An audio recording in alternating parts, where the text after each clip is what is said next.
Please try to understand. Whatever is happening in this country is a preparation of a genocide. They want to wipe out Muslims. They want to wipe out tribal people. Do you receive threats? I receive. Cowards, what can they do? They will threaten you. So at the most they can kill you. What else can they do? आप हिंदी बोलते हैं क्योंकि आपको हिंदी आता है। मुझे हिंदी बोलने को आप फोर्स कर रहे हैं क्योंकि आपको सिर्फ हिंदी आता है, right? And in BJP-led government, you give them tax free. So all this is pinpointing. It's written on the wall that these are all propaganda films. They want to bring in unrest in this world. Prakash Raj RSS और मोदी के इतना against क्यों हैं? आखिर क्या बिगाड़ा है प्रकाश राज का उन्होंने?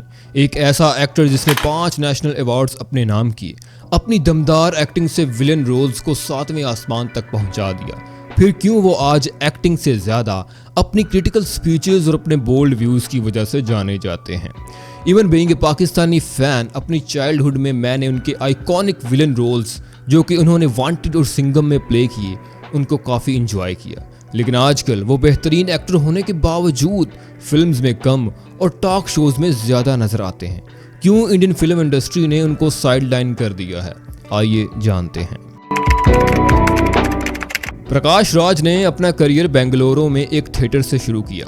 कन्नड़ा, तेलुगु, तमिल और फिर बॉलीवुड में उन्होंने अपनी एक्टिंग का लोहा मनवाया। वो जस्ट एक एक्टर नहीं बल्कि एक विजनरी डायरेक्टर और प्रोड्यूसर भी हैं। उन्होंने बाप बेटे के रिश्ते को दिखाने वाली फिल्म धोनी बनाई। इसके अलावा तड़का और दीगर मूवीज़ प्रोड्यूस और डायरेक्ट भी की हैं। यहाँ तक उनकी लाइफ में सब कुछ ठीक चल रहा था, लेकिन 2017 में एक ऐसा इंसिडेंट होता है जो कि उनकी जीवन रेखा हमेशा के लिए बदल देता है। सितंबर 2017 को एक well known journalist Gauri Lankesh का मर्डर हो जाता है। आयरनी ये थी कि गौरी के मर्डर पर कुछ लोग जश्न मना रहे थे। क्योंकि गौरी हिंदू एक्सट्रीमिज्म और हिंदुत्व एजेंडा के खिलाफ काफ़ी वोकल थी, तो इस वजह से उनके मर्डर को आरएसएस और मोदी के साथ जोड़ा गया। और गौरी प्रकाश राज की बचपन की दोस्त थी, तो इस सारे इंसिडेंट ने प्रकाश राज को अंदर से हिला कर रख दिया। फिर प्रकाश ने खुलकर आरएसएस और बीजेपी की मुखालफत शुरू कर दी। Freedom of expression, mob lynching, मुसलमानों और दीगर माइनॉरिटीज़ के खिलाफ होने वाले अत्याचार, इन टॉपिक्स पर उन्होंने खुलकर बोलना शुरू कर दिया। लेकिन प्रकाश राज को नहीं पता था कि इतना ज़्यादा वोकल होने की उनको कितनी भारी कीमत अदा करनी पड़ेगी। ये बात प्रकाश राज ने खुद एडमिट की है कि जब से उन्होंने मोदी और आरएसएस की मुखालफत शुरू की है, तब से ही उनको फिल्म्स में काम मिलना बंद हो गया है। बॉलीवुड के बड़े बड़े प्रोडक्शन हाउसेस और प्रोड्यूसर्स ने प्रकाश को साइडलाइन कर दिया है।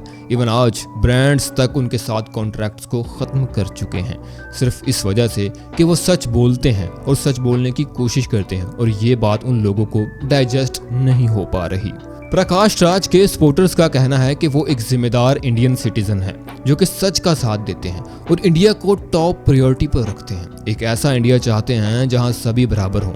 दूसरी तरफ उनके हेटर्स का कहना है कि वो सिर्फ सस्ती शोहरत हासिल करने के लिए प्रोपेगेंडा करते हैं। लेकिन एक बात तो है कि उन्होंने अपने करियर को दांव पर लगाकर अपने व्यूज़ को आगे रखा हुआ है। क्या आपको लगता है कि एक एक्टर को पॉलिटिकली इतना एक्टिव और वोकल होना चाहिए? कमेंट सेक्शन में मुझे बताइएगा। Let's have a discussion there.